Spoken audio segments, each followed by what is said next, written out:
கரூர் சம்பவம் நடந்து பல நாட்களுக்கு அப்புறமா தாவேகாவுடைய தலைவர் விஜய் அறிவிச்ச 20 லட்சம் ரூபாய் நிவாரண தொகையை பாத்தீங்கன்னா வழங்கி இருக்காரு.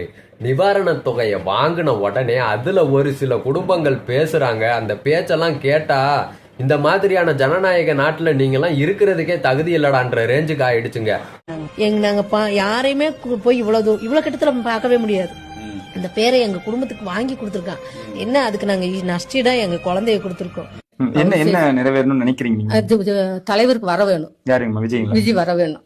கோவம் இல்லைங்களா உங்களுக்கு? எங்க கோவம் இல்ல. என் பய போனாலும் போயிட்டு போறியா எனக்கு பய மாதிரி என் பயலாட்டமே இருக்கிறாரு. என் பயம் இருந்தா போதும்.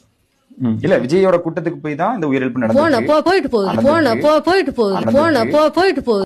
ஒரு நடிகனுக்காக தன்னோட மகனே செத்தாலும் பரவாயில்லன்ட்டு எந்த தாயாச்சும் சொல்லுவாளா? இந்த வீடியோவுல ஒரு தாய் சொல்லிக்கிட்டு இருக்கு. இன்னொரு தாய் என்ன சொல்றா? இதுவரைக்கும் விஜய பக்கத்துல இருந்தே நாங்க யாரும் பார்த்ததில்ல, இப்ப பார்த்திருக்கோம், அதுக்கு எங்க குழந்தையோட உயிரை பலியா கொடுத்துருக்கோன்றா. நீங்கெல்லாம் ஒரு தாய் தானா? இல்ல நீங்க தான் பெத்தீங்களா? இல்ல அந்த குழந்தைய கீழே எங்கேயாச்சும் இருந்து எடுத்துட்டு வந்தீங்களா? என்ன பேச்சு பேசுறீங்க? எல்லாமே இந்த 20 லட்சம் ரூபாய் படுத்துற பாடா அவங்கள? தன் பெத்த குழந்தைகளை விட உங்களுக்கு அந்த நடிகன் தான் பெருசா? இப்ப விஜய் மேல கோபப்படுங்க அப்படின்றதுக்காக நான் இந்த வீடியோவை போடல. நீங்க பேசுறது சரிதானா அப்படின்றத கொஞ்சம் யோசிச்சு பேசுங்க. இதை பார்த்து இன்னும் நிறைய குடும்பங்கள் கெட்டுத்தான் போகும், இன்னும் கெட்டு சீரழியத்தான் போகுது.